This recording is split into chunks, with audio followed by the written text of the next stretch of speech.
In a quiet little neighborhood where everything seemed picture perfect, there lived a man named Alex Thompson.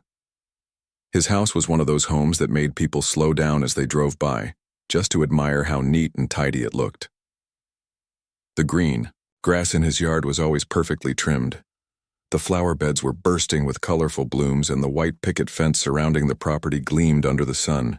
But what really caught everyone's attention wasn't just the exterior of the house. It was the beautiful swimming pool tucked away in the backyard. Alex had worked hard to build this life for himself and his 2 children after his divorce, years ago. Life hadn't been easy, but he poured all his energy into creating a safe and happy environment for his kids. That pool was more than just water and tiles. It was a symbol of joy, relaxation, and family time. On weekends, you'd often find Alex splashing around with his kids or hosting small gatherings with close friends. It wasn't anything fancy, just burgers on the grill, laughter echoing through the air, and the sound of water rippling gently. As someone cannonballed into the deep end, to Alex it felt like paradise. But while Alex enjoyed his peaceful slice of suburban heaven, not everything in the neighborhood was quite as serene as it appeared. Beneath the surface of friendly waves and polite hellos lurked an invisible force that governed nearly every aspect of life in the community: the Homeowners Association, or HOA. This group of neighbors-turned-rule makers prided itself on maintaining order and uniformity throughout the subdivision. They had rules about almost everything: the color of front doors, the height of hedges, even the type of holiday decorations allowed during Christmas. Most residents followed these guidelines without complaint, valuing the sense of harmony they brought to the area. Leading the charge was none other than Karen Miller, a woman whose name had become synonymous with authority in the neighborhood. Karen was known for her sharp tongue, her clipboard perpetually clutched in one hand, and her uncanny ability to sniff out violations before anyone else noticed them. She took immense pride in her role as president of the HOA board, believing wholeheartedly that her strict enforcement of the rules kept the community looking pristine. While some residents appreciated her dedication, others found her relentless scrutiny exhausting and sometimes downright unreasonable. For the most part, Alex managed to stay off Karen's radar. He paid his dues on time, kept his lawn immaculate, and never left trash cans sitting out past collection day. As far as he was concerned, he was doing everything right. So when a letter arrived in his mailbox one sunny afternoon, addressed to him from the HOA, he opened it expecting nothing more than a routine update or perhaps a reminder about an upcoming meeting. What he read instead sent a jolt of disbelief coursing through him. The letter informed Alex that he had violated a section of the HOA's covenants, a dense document full of legal jargon that no sane person would voluntarily sit down to read, cover to cover. According to the rules, private pools like his were classified as shared amenities, meaning they technically belonged to the entire community, rather than solely to the homeowner who installed and maintained them. Furthermore, any use of such amenities outside of approved hours required prior notification to the HOA board. Failure to comply resulted in fines, and in Alex's case, a whopping $500 penalty. Alex blinked at the page, certain he must have misunderstood something. Shared amenity? Since when did his personal investment in a backyard pool make it public property? And why hadn't anyone mentioned this ridiculous rule before now? The letter went on to explain that the violation stemmed from a recent birthday party Alex had thrown for his daughter. Dozens of balloons had bobbed cheerfully above the patio tables, and the laughter of children echoed across the yard as they took turns diving into the cool water. It had been a simple celebration, attended only by close friends and family. Yet somehow Karen and her team had deemed it a breach of protocol. Feeling a mix of anger and confusion, Alex decided to confront Karen directly. Surely, once she heard his side of the story, she'd realize how absurd the situation was. At the next HOA meeting, held in the cramped basement of another neighbor's home, Alex raised his hand hesitantly during the open discussion portion. When called upon, he calmly explained that he had built and maintained the pool entirely on his own dime, using it exclusively for personal enjoyment. He pointed out that nowhere in the materials provided to him when he purchased the house was there mention of such a bizarre regulation regarding shared access. Karen listened with pursed lips, tapping her pen against her clipboard as if counting down the seconds until she could respond. When Alex finished speaking, she fixed him with a patronizing smile and launched into a rehearsed speech about the importance of adhering to community standards. Rules are put in place for a reason. Alex, she said, her tone dripping with superiority. If we start making exceptions for one person, then where does it end? We need to think about the greater good here. Her words hit Alex like a punch to the gut. Greater good? Wasn't it enough that he paid his dues, followed the other rules, and contributed positively to the neighborhood? Now, he was being told that his hard-earned money and effort didn't matter because Karen decided it didn't fit her vision of perfection. As he sat there, fuming silently, he realized this wasn't just about a silly rule anymore. This was about power, and Karen wielded hers like a weapon. Over the following days, Alex couldn't shake the frustration bubbling inside him. Every time he glanced at the pool, he saw not a source of happiness but a glaring reminder of how unfair the world could be. He replayed the conversation with Karen over and over in his mind, each replay fueling his indignation further. How dare she dictate how he used something he owned outright? If the HOA wanted the pool to be communal, then fine. They could deal with the consequences of their own greediness. And so, Alex began formulating a plan. A bold, daring move that would send shockwaves through the neighborhood and force everyone to reconsider the boundaries of fairness and ownership. Little did he know this decision would ignite a firestorm unlike anything the community had ever seen. The letter from the HOA sat on Alex's kitchen counter for days, taunting him every time he walked by. He couldn't believe what he was reading. His pool, a private amenity he had paid for out of his own pocket, was being treated like a public resource. The idea seemed laughable at first, but as the reality sank in, it became clear that Karen and her crew weren't joking around. They expected him to follow this bizarre rule, even though it felt completely unfair. Alex tried to reason with himself. Maybe there was some misunderstanding. Perhaps the HOA had misinterpreted their own covenants. Or maybe the rule applied only to certain types of pools. Desperate for answers, he dug up the thick stack of documents he'd received when he bought the house years ago. Flipping through page after page of legal jargon, he searched for any mention of shared amenities or restrictions on private pools. But no matter how hard he looked, nothing stood out. There was no clause explicitly stating that his pool belonged to anyone but him. Frustrated and confused, Alex decided to confront Karen directly. Surely, if he explained the situation calmly and rationally, she'd see how unreasonable the whole thing was. At the next HOA meeting, held in the dimly lit basement of a neighbor's home, Alex raised his hand during the open discussion portion. When called upon, he stood up and addressed the group, trying to keep his tone polite despite the storm brewing inside him. "I just want to clarify something," Alex began, holding up the letter he'd received. "I recently got fined because I hosted a small birthday party for my daughter without notifying the HOA beforehand. But here's the thing. I didn't know about this rule because, frankly, it doesn't make sense. I built and maintain this pool myself. It's on my property and I use it for my family. How can it possibly be considered a shared amenity?" The room fell silent for a moment, the weight of Alex's words hanging in the air. Eyes shifted toward Karen, who sat at the front of the room, clipboard in hand.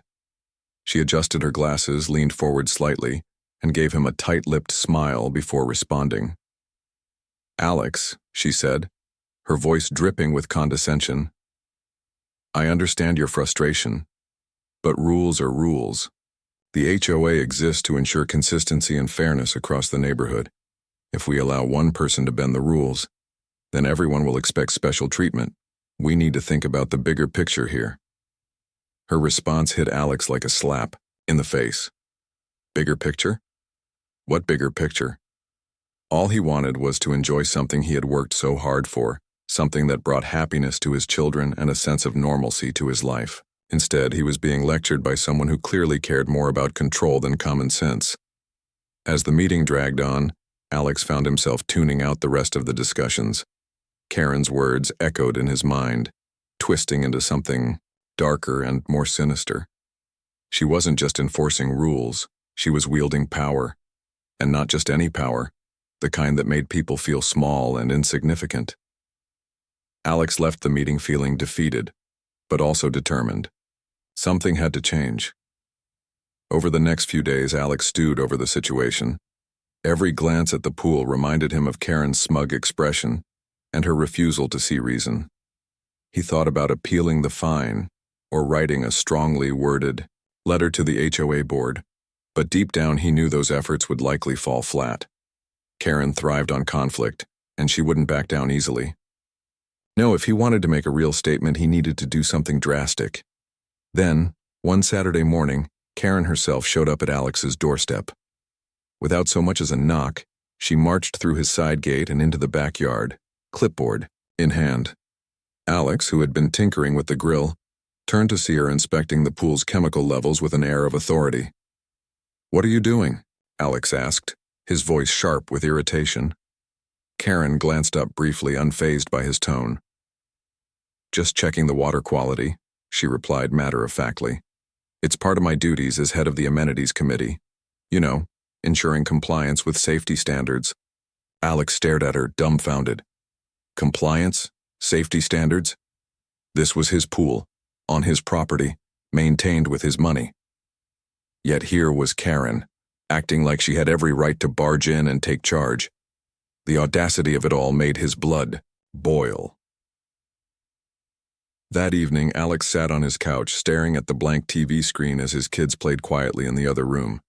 His mind raced with possibilities.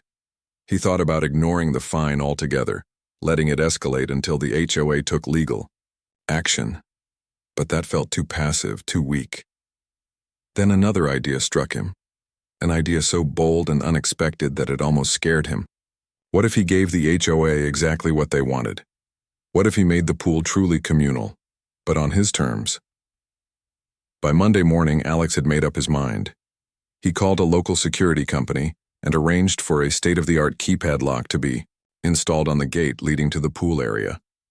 Within hours, a technician arrived and got to work, drilling holes and securing the device in place. By the time they were done, the gate was impenetrable without the correct code. Next, Alex drafted a formal notice to the HOA. In clear professional language, he explained his decision. Since the association insisted on treating his pool as a shared amenity, he was revoking permission for anyone outside his immediate household to use it. Effective immediately, the pool would remain locked and inaccessible to everyone else, including Karen and her clipboard-wielding entourage. Wendy. The notice arrived in Karen's mailbox later that week. She nearly exploded. Her face turned red as she read the document, her hands trembling with rage. How dare Alex defy her like this? Didn't he realize the chaos he was causing? She stormed out of her house, marching straight to Alex's driveway, where she pounded on his door with enough force to rattle the windows. Alex answered calmly, leaning against the doorframe with his arms crossed. "Can I help you, Karen?" "This is outrageous," Karen sputtered, waving the notice in his face. "You can't. Just lock us out of a community resource. It's selfish and irresponsible." Alex raised an eyebrow, feigning surprise. "Oh, really? Last I checked, this is my property. And according to your own rules, it's a shared amenity. So if you're so concerned about access, maybe you should start paying for its upkeep. Or better yet, build your own pool." Karen gaped at him, momentarily speechless. She hadn't expected such defiance. For years, she had ruled the neighborhood with an iron fist, bending residents to her will through fear and intimidation. But Alex was different. He wasn't backing down, and that unnerved her. Word of Alex's actions spread quickly through the neighborhood. Some neighbors sided with Karen, calling Alex selfish and unreasonable. Others, however, quietly admired his courage. Signs began popping up in yards overnight, some supporting Alex, "Keep your rules off our property," and others defending Karen, "Community over chaos." Tensions simmered beneath the surface, threatening to boil over at any moment. Meanwhile, Alex stood firm. He refused to apologize or back down. knowing that this fight was about more than just a pool. It was about standing up for what was right and proving that even in a world obsessed with rules, fairness still mattered. Alex's decision to lock the pool and revoke access sent shockwaves through the neighborhood. What started as a personal dispute between him and Karen quickly spiraled into something much bigger, a full-blown battle that divided the community. The keypad lock on the gate became more than just a physical barrier. It was a symbol of defiance, a line in the sand that forced everyone to pick sides. Karen, predictably, was livid. She had always prided herself on maintaining order and enforcing rules, believing that her actions were for the greater good of the neighborhood. But now Alex had turned the tables on her, exposing the absurdity of the HOA's policies in a way she couldn't ignore. To Karen, this wasn't just about a pool anymore, it was about control. And Alex's bold move made her feel like she was losing grip on everything she had worked so hard to maintain. The day after Alex installed the lock, Karen called an emergency meeting of the HOA board. She paced back and forth in her living room, clutching her clipboard like a lifeline, as she vented her frustrations to the other members. "This is unacceptable," she declared, her voice rising with each word. If we let Alex get away with this, what's next? People will start ignoring all our rules, and then where will we be? This neighborhood will descend into chaos."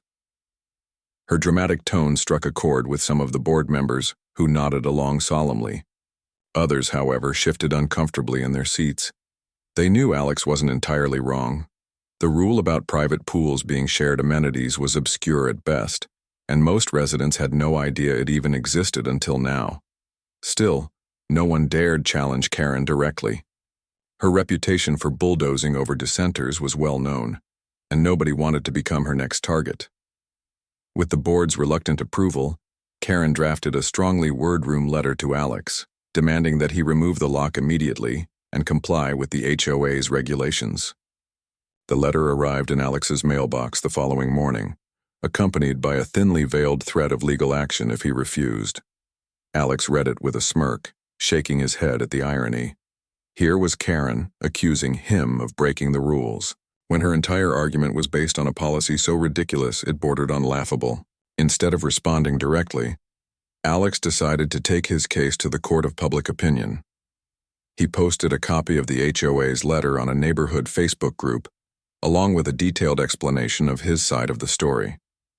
In simple, relatable terms, he outlined how he had paid for and maintained the pool himself, only to be fined for using it in a way that seemed perfectly reasonable. He ended his post with a rhetorical question.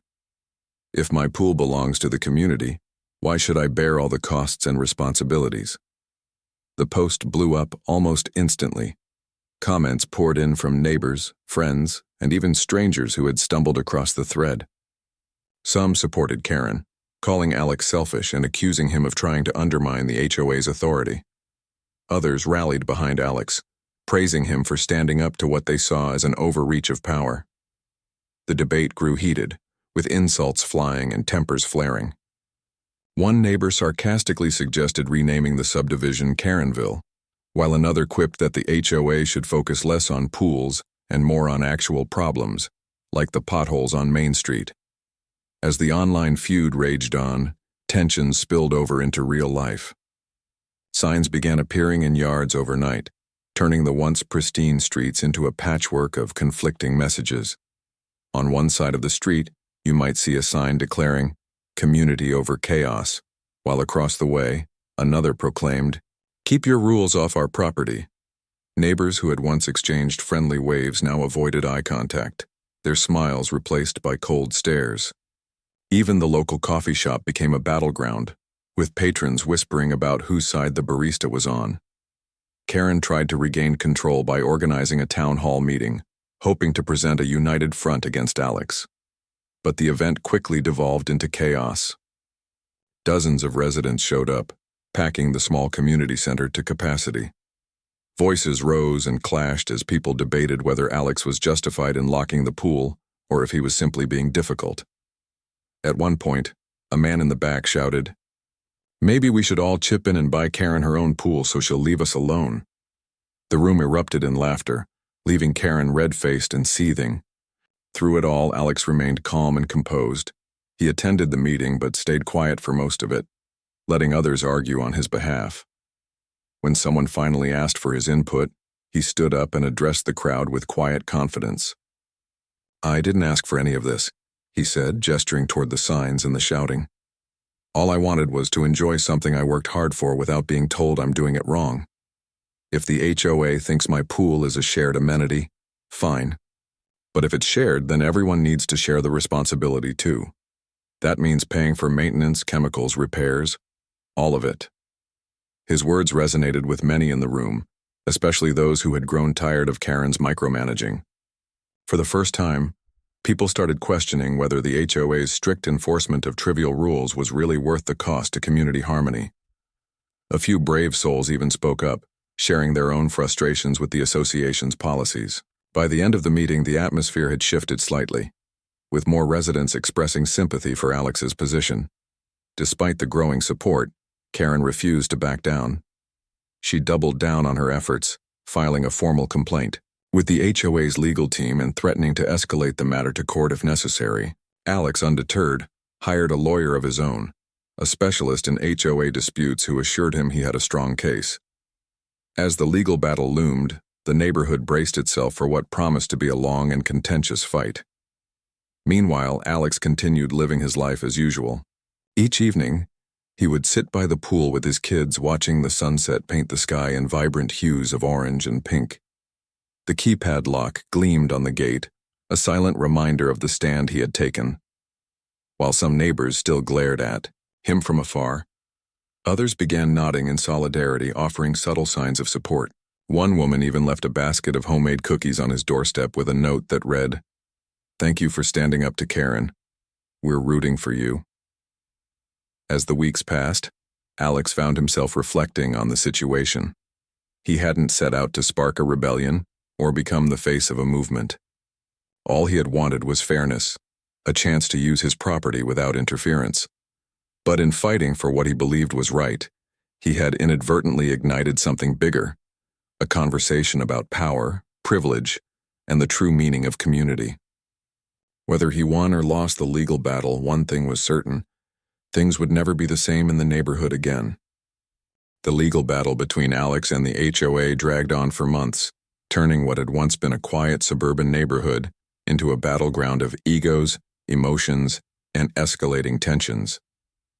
What started as a simple disagreement over a pool had morphed into something far larger, a referendum on how much control an HOA should have over people's lives.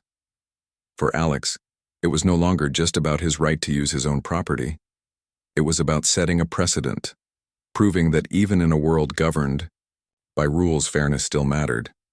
For Karen, however, this fight had become deeply personal. She saw Alex's defiance not as a stand for justice, but as a direct challenge to her authority, and she wasn't about to let him win. As the case moved through mediation and toward potential litigation, both sides dug in their heels. Alex's lawyer, a seasoned attorney named Lisa Chen, specialized in HOA disputes and quickly became one of his strongest allies. With her help, Alex began poring over decades' worth of HOA documents, searching for evidence to support his claim that private pools like his were never intended to be classified as shared amenities. It was tedious work, sifting through dense legal language and faded photocopies of old agreements, but Lisa assured him it was worth the effort. "If we can find even a small loophole," she told him during one meeting, "we might be able to turn this whole thing around." On Karen's side, the HOA board scrambled to defend its position. They hired their own legal team, a group of high-priced attorneys who specialized in enforcing restrictive covenants. At first, Karen felt confident that they would crush Alex's resistance with ease. After all, the HOA's rules were clear, or so she thought. But as the lawyers delved deeper into the history of the subdivision's covenants, cracks began to appear. The original documents, written decades earlier when the neighborhood was first developed, were vague at best. While they mentioned shared amenities like parks and clubhouses, there was no explicit mention of private pools falling under the same category.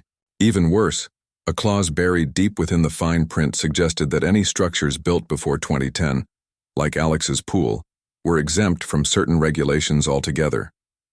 When this discovery came to light during mediation, Karen's confidence faltered. Her face flushed red as Alex's lawyer presented the evidence, pointing out the glaring inconsistencies in the HOA's argument. "This rule doesn't apply to my client's property," Lisa said firmly, addressing the mediator. "Not only is it outdated, but it's also unenforceable.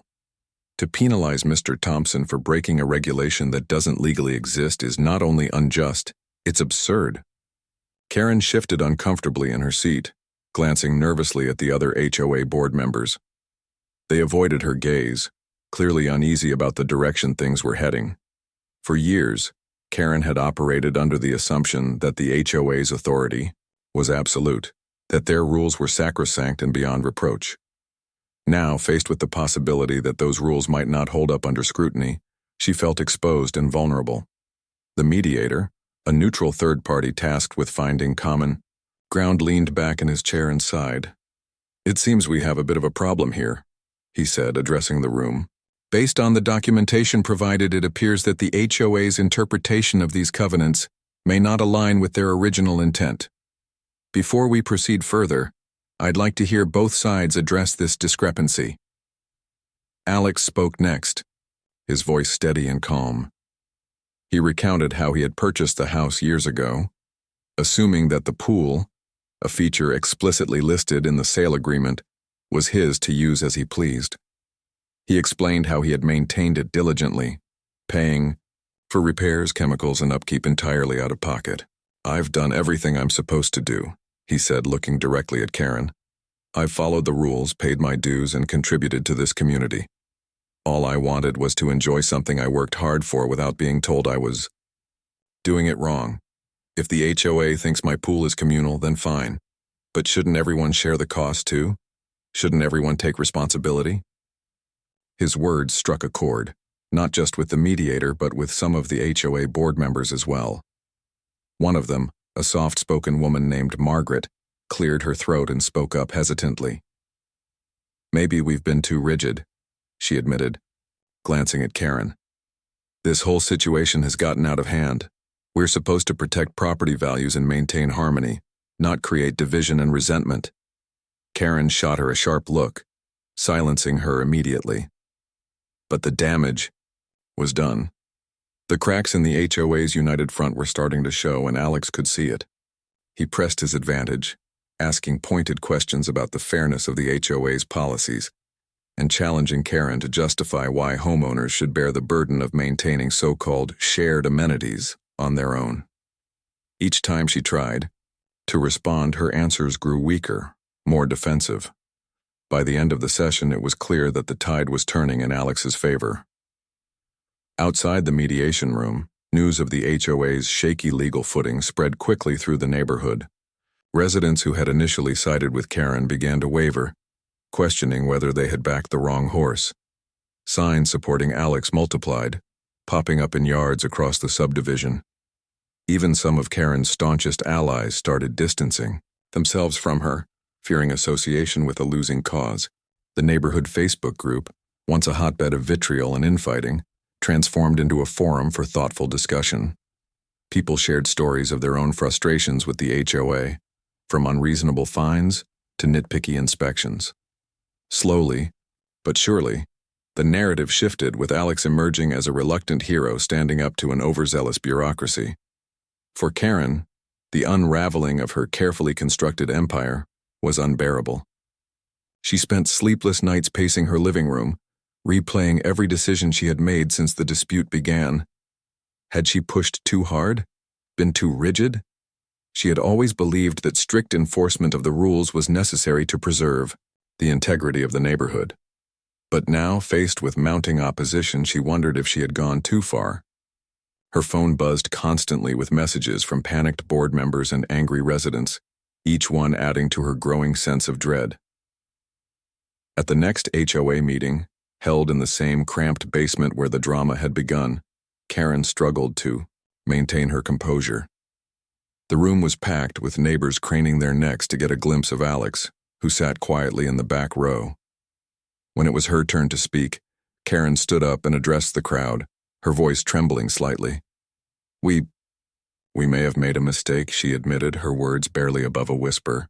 "But our intentions were good. We were trying to protect the community to ensure fairness and consistency. I hope you can understand that." Her apology fell flat. The room erupted in murmurs, with some residents nodding sympathetically while others rolled their eyes. When Alex finally rose to speak, the room fell silent. "I don't hate the HOA," he began, his tone measured and sincere. "I understand the need for rules and structure, but when those rules start infringing on basic rights, when they stop making sense, they need to be reevaluated. This isn't about me versus Karen or us versus them. It's about finding a balance, working together to create a community that works for everyone."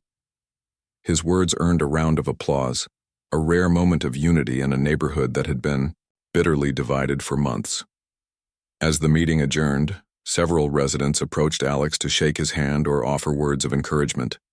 Others cornered Karen, demanding answers and accountability. For the first time in a long time, the power dynamic in the neighborhood had shifted, leaving Karen isolated and diminished. In the weeks that followed, the HOA issued a formal apology to Alex, rescinding the $500 fine and acknowledging the flaws in their interpretation of the covenants. They also announced plans to review and revise their policies, inviting input from all residents to ensure greater transparency and fairness. While some neighbors celebrated the victory, others remained cautious, wary of trusting the HOA after everything that had happened. For Alex, the resolution brought a mix of relief and reflection. He had fought for what he believed was right and won, but at a cost. Friendships had been strained, alliances tested, and the fabric of the community stretched thin. Still, as he watched his children splash happily in the pool one sunny afternoon, he felt a renewed sense of purpose. The keypad lock remained on the gate, a reminder of the battle he had waged and the lessons he had learned. And though Karen occasionally glared at him from across the street, Alex simply smiled, knowing he had made a difference, not just for himself but for everyone who called the neighborhood home. The resolution of the pool dispute brought a mix of emotions to the neighborhood, relief for some, frustration for others, and lingering questions about what the future held. For Alex, it marked the end of a long and exhausting chapter, but also the beginning of something new, a chance to rebuild trust, reflect on lessons learned, and redefine what it meant to be part of a community. While the HOA's formal apology and decision to revise its policies signaled progress, the scars left by months of conflict would take time to heal. In the weeks following the mediation, life in the subdivision slowly returned to normal, or at least as close to normal as it could get after such a public feud. The signs that had once dotted lawns declaring allegiance to one side or the other were gradually removed, replaced by fresh flowers and cheerful decorations. Neighbors who had avoided each other for months began exchanging tentative smiles again, though some interactions still carried an undercurrent of awkwardness. Old friendships struggled to regain their footing, while new alliances formed among those who had bonded over shared frustrations with the HOA. Karen, meanwhile, retreated from her role as the face of authority in the neighborhood. Though she remained technically involved with the HOA board, her influence waned significantly. Her clipboard disappeared from view, and her frequent inspections of yards and mailboxes became a thing of the past. Some residents felt sympathy for her, recognizing that she had been trying, albeit imperfectly, to uphold what she believed was best for the community. Others saw her quiet retreat as poetic justice, a fitting consequence for someone whose rigid enforcement of rules had caused so much division. For Alex, the aftermath of the dispute brought unexpected opportunities. He found himself becoming a kind of unofficial spokesperson for residents frustrated with the HOA's heavy-handed approach. People would stop him during evening walks or flag him down at the grocery store to share their grievances or ask for advice. "You stood up to them," one neighbor told him during a casual chat over coffee. "Maybe now we can finally fix some of these ridiculous rules." Alex listened patiently, offering encouragement when appropriate, but always reminding them that change required collective effort, not just individual defiance. With the HOA pledging to review its policies, Alex decided to stay engaged in the HOA process. He attended meetings regularly, bringing thoughtful suggestions and constructive feedback rather than anger or resentment. His presence alone shifted the tone of discussions.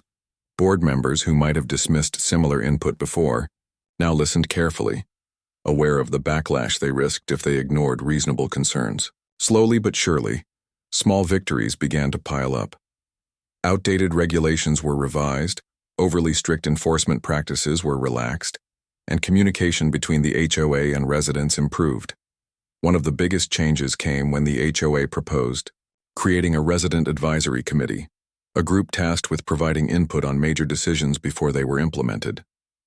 Alex volunteered to serve on the inaugural panel, alongside several neighbors who had supported him during the pool dispute. Together, they worked to ensure that future policies reflected the needs and values of the entire community, not just a select few. It wasn't always easy. Disagreements arose, compromises were made, and patience was tested.